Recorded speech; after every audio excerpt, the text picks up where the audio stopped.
భవిష్యత్తులో మగపిల్లలు పుట్టడం కష్టమే. రాబోయే రోజుల్లో మగజాతి అంతం కాబోతోంది. ఈ మాటన్నది ఎవరో కాదు, ఏళ్లుగా పరిశోధనలు చేస్తున్న శాస్త్రవేత్తలు. ఫ్యూచర్లో మగవాళ్లు ఉండటమనేది అనుమానమేనని చెబుతున్నారు.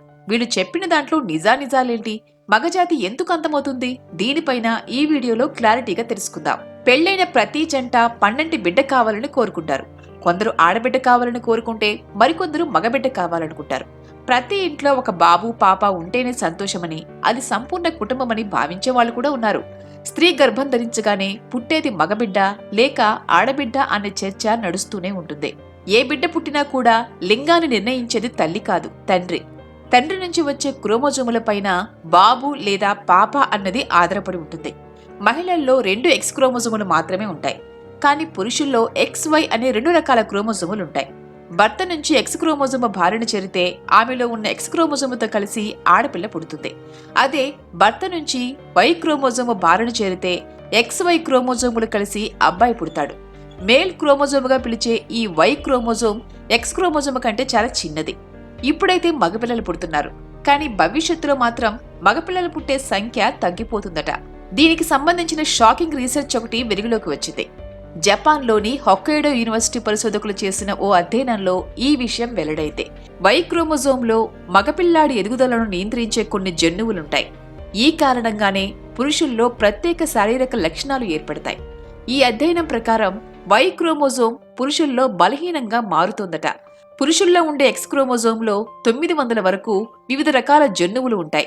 వై క్రోమోజోమ్లో మాత్రం వాటి సంఖ్య 900 నుంచి 45కు పడిపోయినట్లు పరిశోధకులు గుర్తించారు.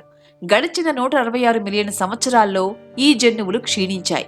ఇదే కొనసాగితే రానున్న 110 లక్షల ఏళ్లలో వై క్రోమోజోమ్లోని మిగిలిన 45 జన్యువులు కనిపించకుండా పోవచ్చట. అదే కనుక జరిగితే గర్భంలోని ప్రతి శిశువు ఆడ శిశువుగానే పుట్టొచ్చని శాస్త్రవేత్తలు అభిప్రాయపడుతున్నారు. అంటే ఆ తర్వాత మానవ జాతిలో అందరూ ఆడపిల్లలే ఉంటారన్నమాట. అలా అయితే మానవ మనుగడ సాధ్యమేనా అన్నదానిపైన కూడా పరిశోధనలు జరిగాయి. జపాన్కు చెందిన ఎలుకల జాతిలో చేసిన ప్రయోగంలో మరో కొత్త విషయాన్ని గుర్తించారు శాస్త్రవేత్తలు. అదేంటంటే మగ క్రోమోజోములు తగ్గినా ఆ స్థానంలో కొత్త జన్యువులు పుట్టే అవకాశం కూడా ఉంది. వాళ్లు చేసిన రీసెర్చ్లో ఎలుకల జాతిలో వై క్రోమోజోమ్ క్రమంగా క్షీణించి మాయమైపోయింది. అదే సమయం ఎలుకల్లో కొత్త జన్యువు పుట్టింది.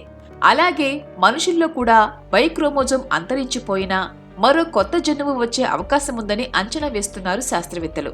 ఎలుకల్లోని చాలా వై క్రోమోజోమ్ జన్యువులు ఇతర క్రోమోజోములకు మారినట్లు కనుక్కున్నారు.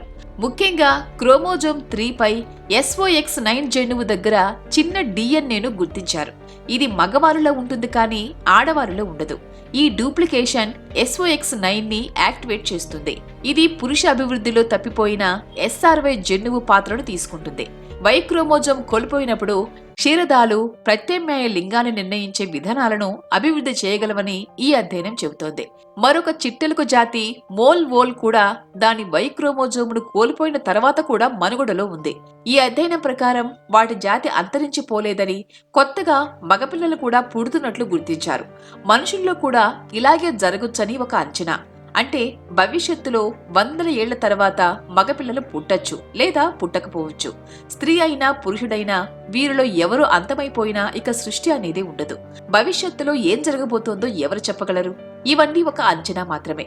అన్నిటికీ కాలమే సమాధానం చెప్పాలి. ఫ్రెండ్స్, ఈ వీడియో మీకు నచ్చినట్లయితే లైక్ చేయండి, షేర్ చేయండి. ఇలాంటి వీడియోస్ ఇంకా చూడాలి అనుకుంటే సబ్స్క్రైబ్ చేసుకోండి.